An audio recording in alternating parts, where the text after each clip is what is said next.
While we were being chased by the Chinese Coast Guard 3104, ay nagkaroon ng insidente ang pagitan ng China Coast Guard at ng PLA Navy Warship 164.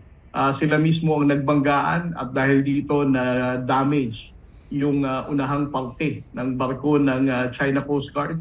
And on our part, we even extended our intention to support man overboard and even provide medical attention. 04, this is Philippine Coast Guard vessel BRP Teresa Magbanwa, MRRV 9701. We have medical personnel on board.